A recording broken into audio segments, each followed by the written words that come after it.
C'était quand j'étais un adolescent que j'ai dit à mon père que je sentais l'appel de Dieu à devenir un prédicateur. Et en réponse à cela, mon père, qui était lui-même un prédicateur fidèle, m'a dit c'est le plus grand appel que tu puisses avoir. Et il m'a donné une Bible et il m'a donné un signe de ce moment. Et il a écrit au début, mon cher Johnny, prêche la parole. C'était là son héritage envers moi. C'est ce que lui faisait, c'est ce que mon grand-père faisait, c'est ce que mon arrière-grand-père faisait. Cela fait même 5 générations qu'il prêche la parole. Et c'est exactement ce que Paul demande à Timothée de faire. Alors que Paul arrive à la fin de sa vie, il se trouve en prison et il attend pas un exil mais une exécution. Et il viendra un jour où il allait supporter la décapitation et rentrer dans la gloire. Avant que cela arrive, dans ce qu'il a dernièrement offert, il a écrit la seconde lettre de Timothée, et au chapitre 4, au verset 2, il écrit « Prêche la parole ». Ces dernières paroles de la part du plus grand prédicateur après Jésus-Christ. Prêche la parole. C'est un appel à la proclamation de la parole de Dieu qui a été transmis de notre Seigneur à Paul, à Timothée, à chacun d'entre nous. Prêche la parole. Ce n'est pas une information isolée, mais c'est le centre de cette lettre de Timothée. Et il l'entoure avec des raisons pourquoi nous devrions prêcher la parole. Première raison que je vous donne, à cause des temps difficiles, les dangers de ce temps. Écoutez ce qu'il dit. Sache que dans les derniers jours, et nous sommes dans les derniers jours depuis que Jésus-Christ est venu, il y aura des temps difficiles, car les hommes seront égoïstes, amis de l'argent, vantards, orgueilleux, blasphémateurs, rebelles à leurs parents, ingrats, impies, insensibles, implacables, calomniateurs, violents, cruels, ennemis du bien, traîtres, emportés, aveuglés par l'orgueil, amis du plaisir plutôt que de Dieu. Ils auront l'apparence de la piété, mais renieront ce qui en fait la force. Éloigne-toi de ces gens-là. Certains d'entre eux s'introduisent dans les maisons et prennent dans leur filet des femmes crédules, chargées de péché, entraînées par toutes sortes de désirs, qui sont toujours en train d'apprendre, mais ne peuvent jamais arriver à la connaissance de la vérité. De même que Jannes et Jambres se sont opposés à Moïse, de même ces hommes s'opposent à la vérité. Ils ont l'intelligence pervertie et sont disqualifiés en ce qui concerne la foi. Mais ils n'iront pas plus loin, car leur folie sera évidente pour tous, comme l'a été celle de ces deux hommes. Qu'est-ce qui révèle les mauvais enseignants? La prédication de la vérité. Des temps difficiles sont venus. Ils sont là depuis les temps apostoliques. Il y avait des faux enseignants que Pierre, Jude et Jésus dénonçaient. L'apôtre Paul s'opposait à des faux enseignants dans ses lettres aux églises. L'enseignement erroné est arrivé en même temps que la vérité, et temps difficile après temps difficile de religions tordues et perverties ont toujours été un défi pour l'Église. Pendant 1000 ans, une forme externe basée sur les œuvres et sacramentelle a dirigé l'Église. Il y a eu d'autres choses depuis cela. Il y a eu le rationalisme, la politisation de l'Église en Europe. Nous avons fait face au pragmatisme, au féminisme. Il n'y a pas de fin à ces ismes. Et quand ils viennent, ces enseignements erronés, ils demeurent. Et voilà pourquoi l'apôtre Paul a dit qu'ils deviennent de pire en pire, parce que c'est une accumulation de errements loin de la vérité. Et Paul dit, ils seront arrêtés si on prêche la parole. Quand des personnes me demandent quel est le plus grand besoin de la parole, le besoin, c'est de connaître la parole afin que l'Église ait du discernement. Si nous n'avons pas de discernement, nous ne pouvons pas nous défendre contre des milliers d'hérésies. C'est un peu comme le système immunitaire du corps. Si on a un système immunitaire en mauvais état, on peut mourir d'une milliers de maladies. Ainsi, l'Église, si elle n'a pas le discernement spirituel qui vient du fait de connaître la parole de Dieu, tu peux mourir d'un millier d'hérésies. Ainsi, Paul dit à Timothée de prêcher la parole, car des temps difficiles sont en train de venir. Et ils sont avec nous. Et nous avons accumulé toutes ces périodes difficiles depuis que Paul a donné ces avertissements à Timothée. Des temps difficiles. Au chapitre 2, Paul dit ceci. « Efforce-toi de te présenter devant Dieu comme un homme qui a fait ses preuves, un ouvrier qui n'a pas à rougir, mais qui expose avec droiture la parole de la vérité.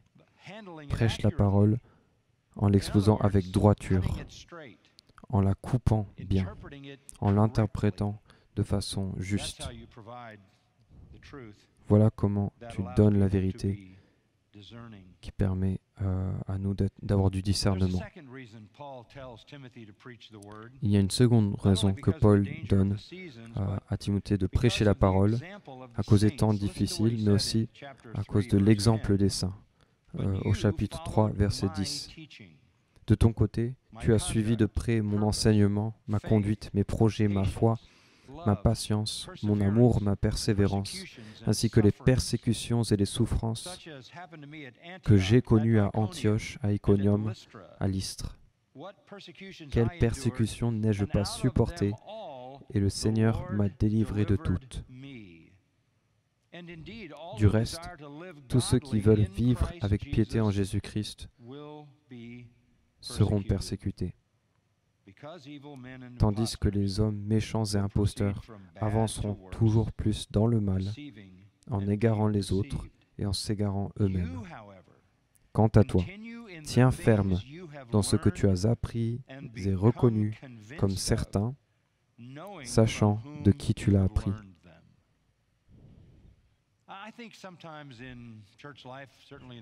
Quelquefois dans la vie de l'Église, surtout dans notre temps moderne, les personnes pensent qu'il faut qu'il y ait des choses nouvelles, cool, créatives. Il y a même une façon de penser qui nous dit on doit couper avec le passé. Des personnes disent « Ah, mais ce n'est pas l'église de ta grand-mère ». Il y a un certain niveau de mépris pour le passé. Des fois, c'est du mépris pour des façons d'adorer ou des chants. Nous pensons que nous devons être créatifs, en train d'innover. C'est pas ce que l'apôtre Paul est en train de dire ici. Il est en train de dire tu as un héritage. Tu as des exemples qui t'ont précédé. Suis ces exemples. Voici l'héritage des saints qui sont venus avant toi. Au chapitre 2, Paul disait « Ce que tu as entendu de moi en présence de nombreux témoins, confie-le à des personnes fidèles qui sont capables de l'enseigner aussi à d'autres. 4 générations de Paul à Timothée, à des hommes fidèles qui l'enseigneront à d'autres. » C'est comme une course de relais. Je pense à mes jours, quand j'étais à l'université, quand je courais le 4x400 mètres en relais. J'étais le second dans la course à 4. Je courais aussi bien que je le pouvais. Je l'ai passé au 3e. On avait une chance de gagner. Mon ami a pris le bâton, a couru la moitié de la course et s'est assis. On lui a donné le relais. le témoin. La personne d'après était prête, mais il ne l'a jamais transmis. Ce jour m'est très clair dans ma mémoire, et c'est une illustration de ce que je ne veux certainement pas faire, c'est échouer à passer le témoin qui m'a été transmis par des hommes fidèles. Je n'ai pas besoin de recréer la vérité, je n'ai pas besoin d'innover, j'ai besoin de suivre l'exemple de ceux qui m'ont précédé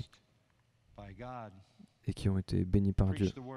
Prêche la parole à cause des temps difficiles et parce qu'ils ont besoin du discernement que la parole seule peut donner.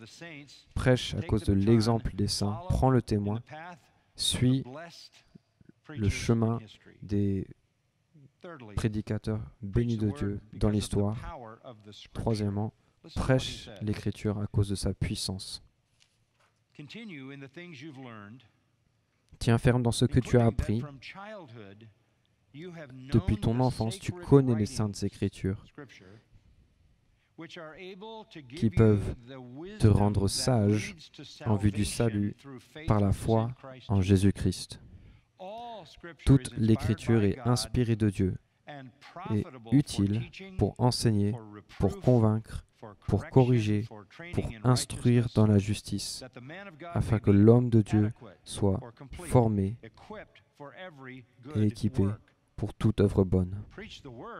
Prêche la parole parce que tu connais la puissance de la parole. Écoutez ce qu'il dit. Elle est capable de te rendre sage en vue du salut. Elle est utile pour enseigner, pour convaincre, pour corriger, pour instruire dans la justice, afin que l'homme de Dieu soit formé, complet. Tout ce dont vous avez besoin pour le salut, pour la sanctification, est contenu dans l'Écriture. Pourquoi voudriez-vous autre chose?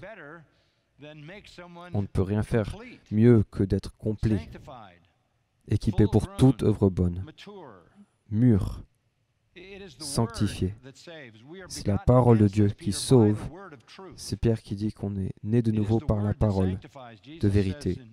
C'est Jésus qui dit que la parole sanctifie, ainsi que Jésus lui dit en Jean 17, sanctifie-les par la vérité, ta parole est la vérité. Nous prêchons la parole à cause de la puissance des Écritures. La parole est vivante, puissante et plus aiguisée que n'importe quelle épée. Il n'y a pas d'arme comme elle. Et quand l'apôtre Paul décrit l'armure du croyant, il s'assure que le point ultime, c'est l'épée de l'Esprit qui est la parole de Dieu. La seule arme que nous avons à manier est la parole de Dieu. Elle est vivante, puissante, et elle seule peut sauver et sanctifier par la puissance de l'Esprit. Prêche la parole à cause de la puissance des Écritures.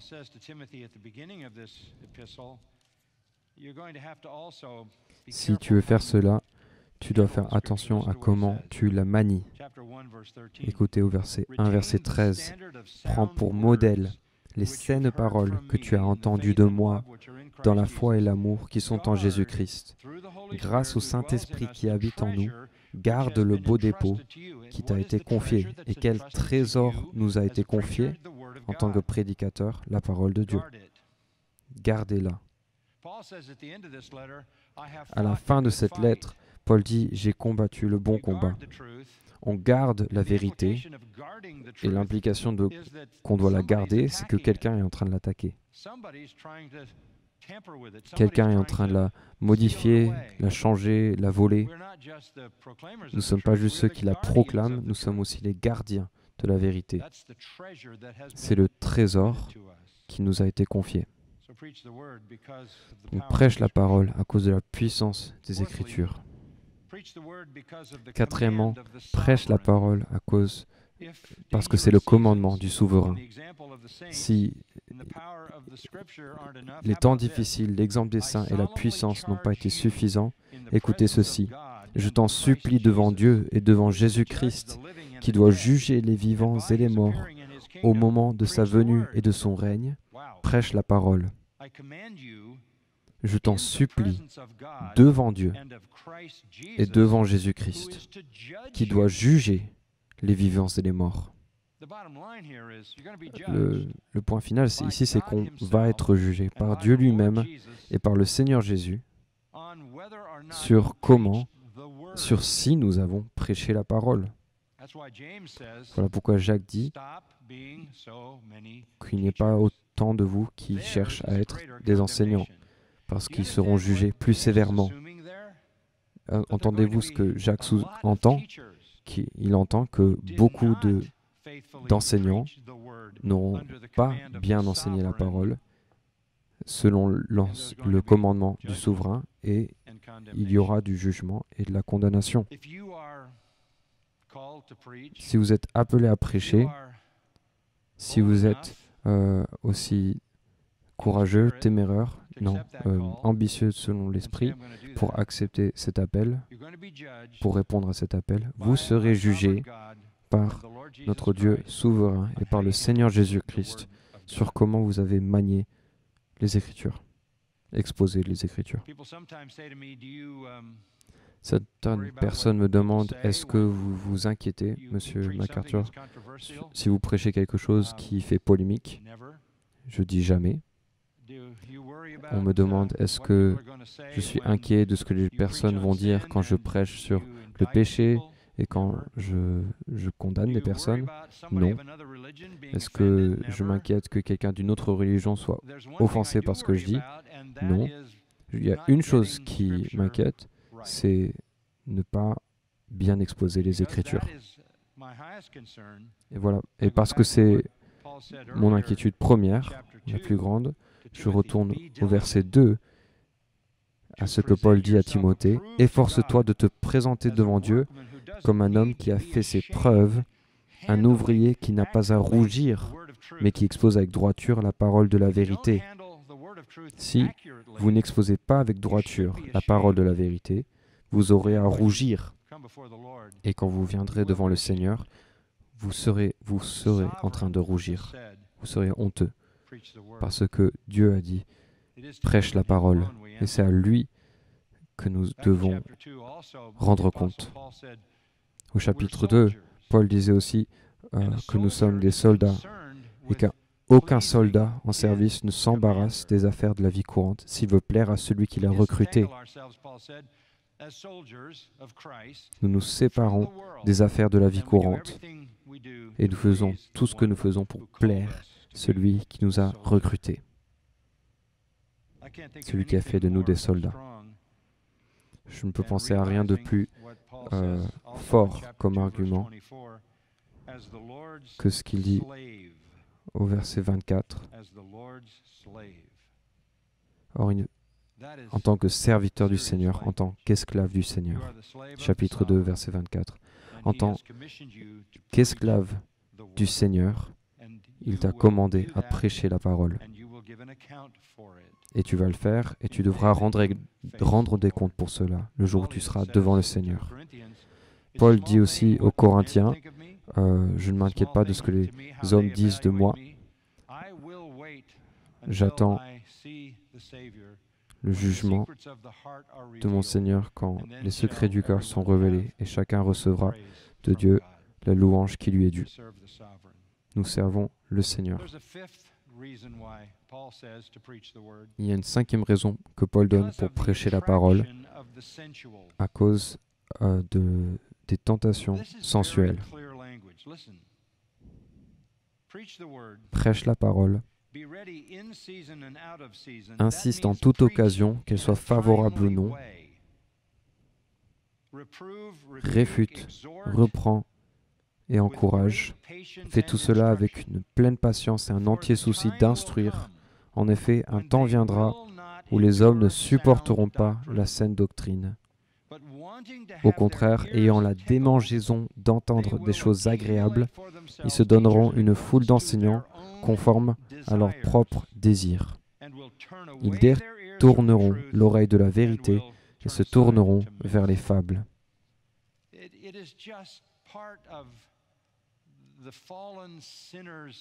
C'est l'état de l'homme pécheur qui résiste à Dieu que d'être séduit par des fables, des choses émotionnelles, sensuelles.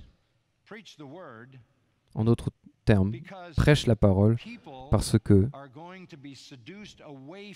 les gens vont être séduits de s'écarter d'elle et de chercher des choses superficielles et sentimentales. Tant de la prédication contemporaine est en train de donner aux personnes ce qu'ils désirent par leur nature pécheresse et perdue. Mais un prédicateur fidèle donne aux pécheurs ce qu'ils ne veulent pas dans leur nature pécheresse. Nous ne sommes pas là pour rendre le pécheur, pour mettre le pécheur à l'aise. Nous ne sommes pas là pour faire que le pécheur nous aime. Nous sommes là pour le confronter, pour lui faire savoir qu'il se tient devant Dieu et qu'il est sous une menace de jugement, mais de prouver cela depuis les pages de l'Écriture. C'est tellement simple d'être un prédicateur et de dire aux gens ce qu'ils veulent entendre. Et c'est une occasion de honte. Ça veut dire que vous vous laissez conduire par le désir charnel des hommes. Ce que nous faisons dans la prédication de la parole, c'est confronter à quel point ces désirs naturels sont pécheurs et nous mettre face à la réalité accablante de la justice, le péché, la justice et le jugement, et après amener l'évangile. Il y a une dernière raison, pas seulement les temps difficiles, l'exemple des saints, la puissance des Écritures ou la tentation des choses sensuelles, mais écoutez ici, la promesse du salut. C'est dur de prêcher la parole et il y a un prix à payer.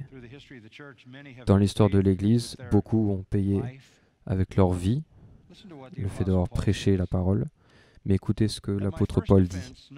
La première fois que j'ai présenté ma défense, personne ne m'a soutenu. Tous m'ont au contraire abandonné, qu'il ne leur en soit pas tenu compte.